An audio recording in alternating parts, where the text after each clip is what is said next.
Hey guys, welcome to the vlog. So, I am having a Ashton, I believe Connecticut. I believe this is a Connecticut version of this cigar. Um, it's good. I enjoy it. That's one of the reasons why Ashton is one of my favorite brands.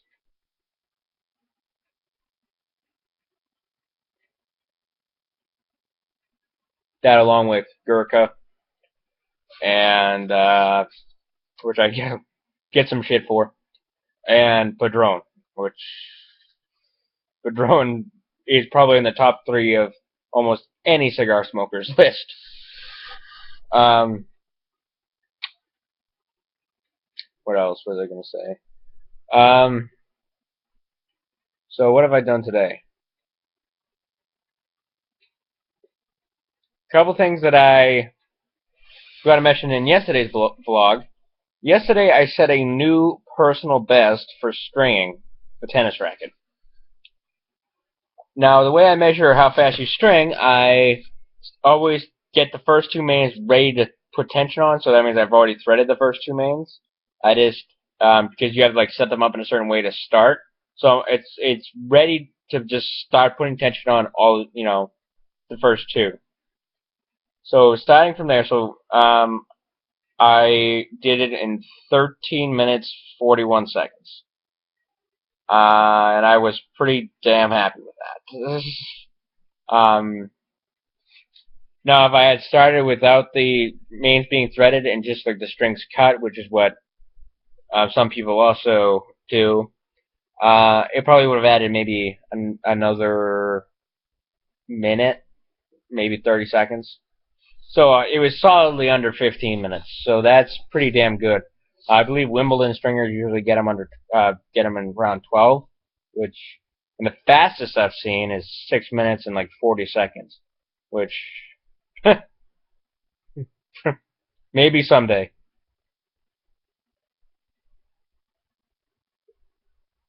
But I'd have to set up a stringer specifically to do rackets fast, and then that means I'd have to have the pivot of the racket to pivot it around at just the right resistance where I could spin it fast, but also it has enough resistance where when I'm weaving the crosses that it doesn't move on me, which is what was happening yesterday when I was racing through the racket. Also, I'd have to string with a really nice, good string. Well, I mean, the string I put in was a good string, but it was a thick string, so it's harder to weave. If I put it in a thin gauge multi, like an NXT 18, probably would have done it faster.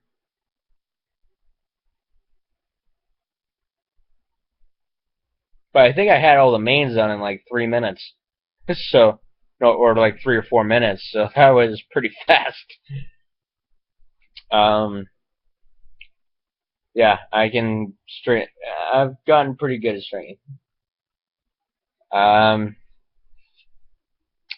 and I think that's the personal best for the store there that I work at.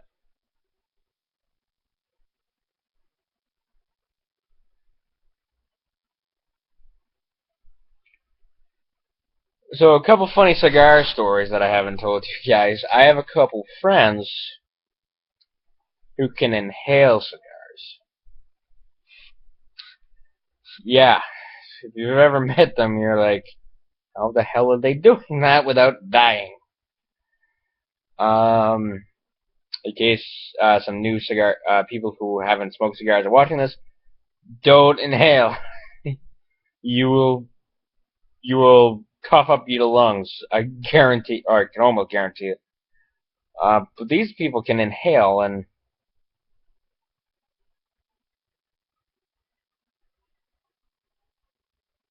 me being kind of curious, ever curious, I'm like, I wonder how hard that is.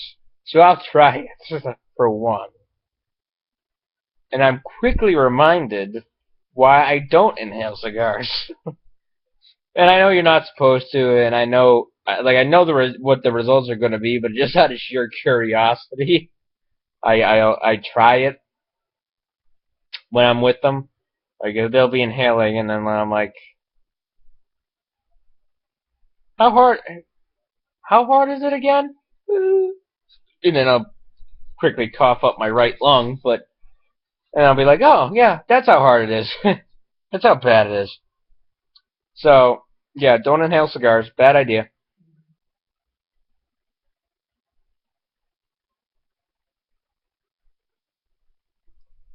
Oh, and actually, last night you missed it, which if I had got it on camera would have been hilarious. I had an epic retrohale fail, and this cigar needs a touch-up.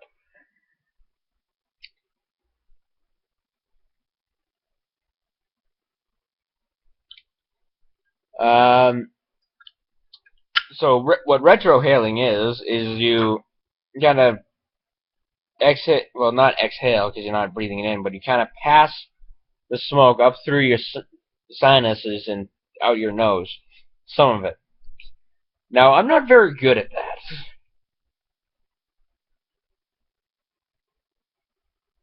So what happened is, I ended up doing that, and then it hurt bad. I actually ended up inhaling or taking a breath because it hurt, or kind of like caught me off guard, and ended up inhaling the rest of the smoke. And then I ended up coughing up a lung, which would have been hilarious on camera. So that was an epic fail. So I won't do that again.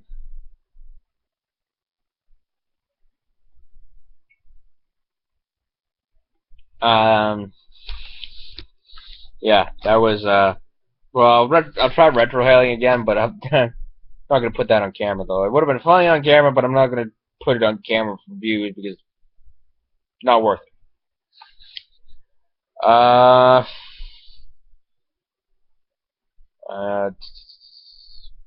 Yeah, Epic Mad Science is gonna be a little bit delayed, just because things have come up this weekend. I'm still working on it. It will be up definitely next weekend because it's basically the script's almost done. And then also just filming it and editing it, and the editing is going to be so much easier this week than for this one than it was the other one.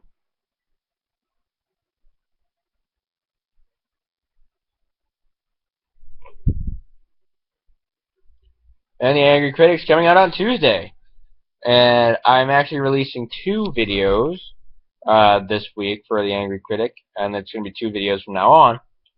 And I'm actually, the 2 that I'm releasing, I've given my highest review on and my lowest review on.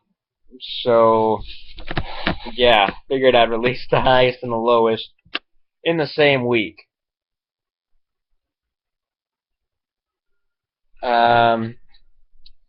What else happened to me today? I gave a tennis lesson, which seems to be an everyday thing for me. I picked up a new client, but today was fitness day for the clients that I was doing, that was coaching. And fitness day is not fun for anybody, because I have a policy, because I don't want people to complain or anything, that it's too tough, because I'll do it right alongside them. So I don't catch any flack like, oh, I bet you've never, had to do this, or you've, something along those lines. Which I haven't gotten, but it's kind of like a protection just in case somebody tries to pull that. And, so I'll be doing the workout right alongside you. The only problem is I don't like working out at what is considered my morning, because I have kind of a schedule where I'm up to 2 in the morning, and I'm asleep till like 9 in the morning. So it's kind of one of those schedules. So happens to be like that. So I was kind of working out at what would be like 8 in the morning for most people. Not fun.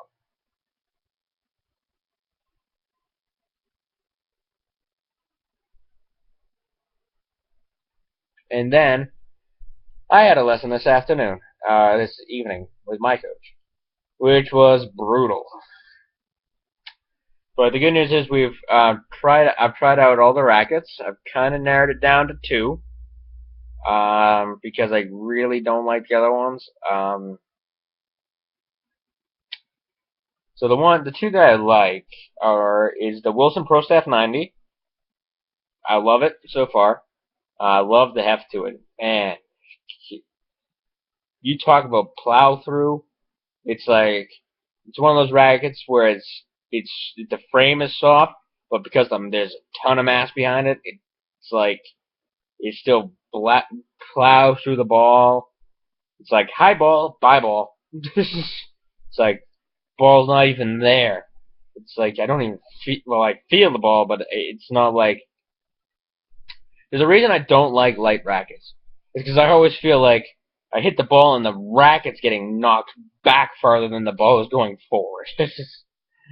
um, so it feels like, you know, I'm hitting a weaker shot back.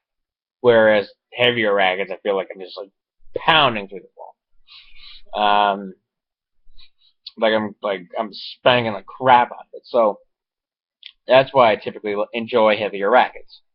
Now, that's part of the reason why I didn't like one of the rackets, because one of the rackets was even lighter than the one I have now, which I'm trying to step up from the racket that I have, which is great for people who want power and spin, but now I can provide my own.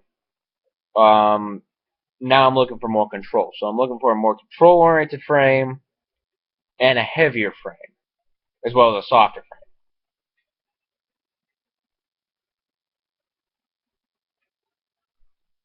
So I picked out a few that I liked, that I thought I would like. So I've basically demoed rackets from every Wilson line that I kind of thought would fit my game, because I'm typically a Wilson player. I have rackets from other brands, like I have a Head racket, and I have a Yonex racket. I don't have a Babolat racket, but I'm going to pick one up soon. So I do have a favorite from Babolat that I'm going to pick up. And I kind of collect rackets, so I pick up my favorites out of every kind of brand.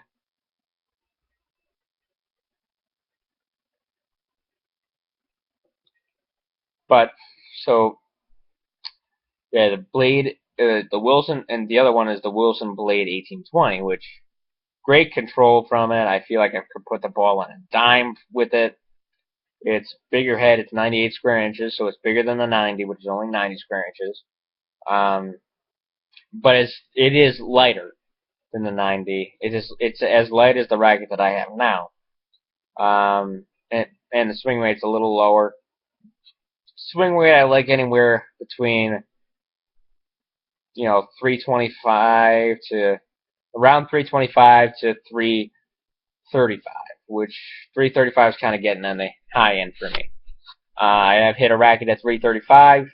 The racket I have now is at 333, which probably is around 335 with the dampener, and so that's kind of where it is.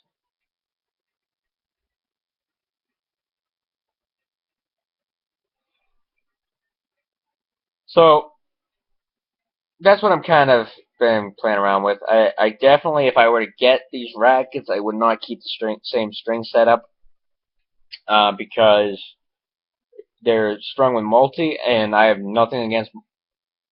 Actually, I might keep the blade.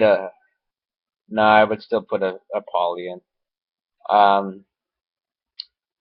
No, well, I'd keep the same basic string pattern I have now in my racket, which is I do a multi-filament in the mains, and a poly in the crosses. The multi gives me more feel and power, while the poly provides a little bit extra control and spin.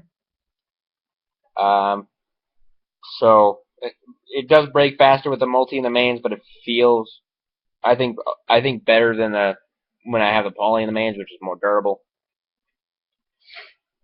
So I'll probably change to the same, whatever racket I end up getting, to the same string pattern. But yeah, that's basically how it's been going. I have to say, when I was returning with the Pro Staff, I loved it. The Pro Staff, because of the smaller head size, it doesn't have as much power. Typically, larger head size, you get more power. But that meant I could take a big crack at the ball and keep it in. So I was pounding it right at the baseline. Ball was landing a couple feet from it. And trust me, if you've ever served and you get a ball back at your feet, boy, you're gonna have trouble. Especially if somebody takes your serve and rips it back at you, right at your feet, I'd say 85% of the time, you're gonna hit a weak ball back. And then it's all a matter of just the return of putting that ball away. So I would probably string it a little lower than it is, just to get a little bit more power from it. But so far, a great racket, love it. It's just really unforgiving. If you plan on being lazy with your shots, like if you want to just go out there and dick around with, just being lazy, not watching the ball, or something like that, or just kind of having lackadaisical swings, you will not get away with it with this racket. This racket makes you play at the top of your game to use it, or else you are not gonna play well. This racket is very unforgiving, but if you are on the money with it, there is no better racket. That's basically where I am now. It's like, do I want this racket where if I'm on the money with it, there's no better racket for me? But can I be on the money with it all the time? Like it will not. Like if I'm having an off day, boy oh boy, is it gonna be a rough day if I'm having an off day. Whereas the racket that I have now, if I'm having an off day, I can still do decent with it. Whereas this racket, if I'm having an off day, I'm gonna have a really off day. So, but if I'm having an on day, boy oh boy, is it gonna be awesome? So, it's one of those things. Like, do I wanna put? Yeah, do I have a lot of off days? No. Do I have a lot of days where I'm on fire? No. So it's not really gonna make that big of a difference in that regard. But do I have a lot of days where I'm kind of lazy? Yes, especially when I'm giving lessons or I'm hitting with. I do a lot of hitting because I volunteer at clinics, or at a clinic, and I hit with lower level players. And now I'm generally in TRP 4.0, and I've hit with generally 3.5 players up at clinics and stuff. And, 3.0 players, which are, they can rally, at a slow pace, which is not bad, but at a slow pace, I'm kind of lazy. I'm like, yeah, here's another ball, tapping them back. And I kind of just don't want to, I'll be talking to somebody on the side while I'm hitting and then not paying attention. Which, with this racket, gets me into some trouble. So, it's a great match racket when I'm playing other people. It would not be my coaching racket or anything like that. I'd need something a little bit bigger just because at that point I'm lazy and I don't want to have to try too hard to coach. I'll try hard. I try hard instructionally, but not so much playing wise. Because if I really I don't often do this, but with some clients, if they want to stick around and play a set and I got nothing to do, I love playing for the sake of just playing. I'll play anyway. Because even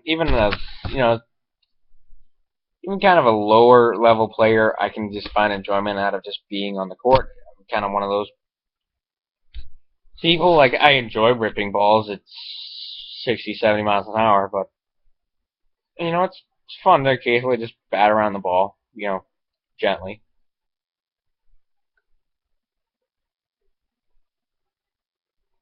But often, when I'm just batting the ball occasionally with a 3.0 player, I sometimes like to flash my stuff a little bit. So I'll occasionally blast a ball, off my backhand side. My backhand is significantly not significantly better, but it's significantly a harder shot. I will rip my backhand. I mean, if you give me time to set up, gotta hit this on camera. If you give me time to set up and time to get ready for it, you're toast. But so I did actually today rip a 70-mile-an-hour backhand, probably in that area, probably in that neighborhood, because I really wound up and really cracked it. When I was just playing a set with one of my clients, we decided to stay after, and I said I'd play a set. They were playing doubles against me, so what was pretty funny though is that the client ended up stepping right in the way of it. Thank God she had quick hands because she got the ball right in the. She actually blocked the ball from hitting her, which was good. I didn't actually expect her to step right in front of the shot. I'm like, oh crap! It's, I don't want to exactly take one of my clients out of commission.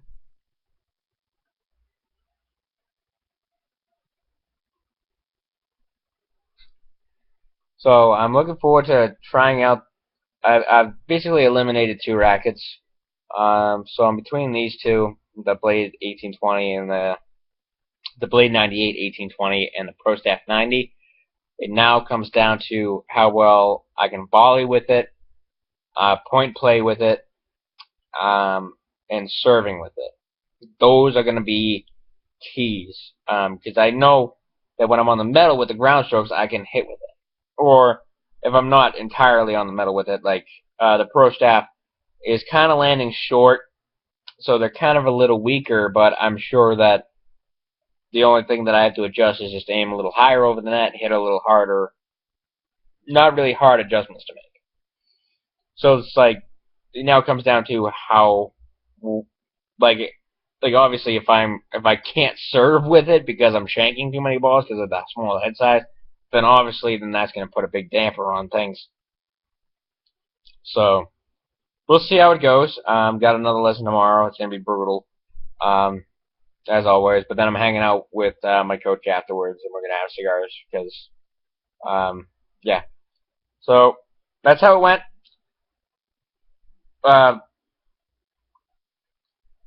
If you have any questions actually involving tennis or cigars or anything, leave a comment in the section down below. I'm actually really enjoying this Ashton. I have a couple more up there. I actually got a Rocky Patel signature 1992 up there that I'm gonna look forward to, and I have an Arturo Fuente, another one that I'm looking forward to. I have a local tobacconist in the area that I'm kind of just going through their entire stock. I'm just like trying everything. Like, I like that one, and let me try something else. So I kind of know my favorites in there, but I'm kind of grabbing ones that I haven't tried yet. I have tried the Rocky Patel 1992, but I had to pick one up because I usually pick out a new one and then a favorite, just in case I don't like the new one, I can pitch it and grab my go-to favorite. So that's all I have for this time. I will see you guys in the next vlog. Bye!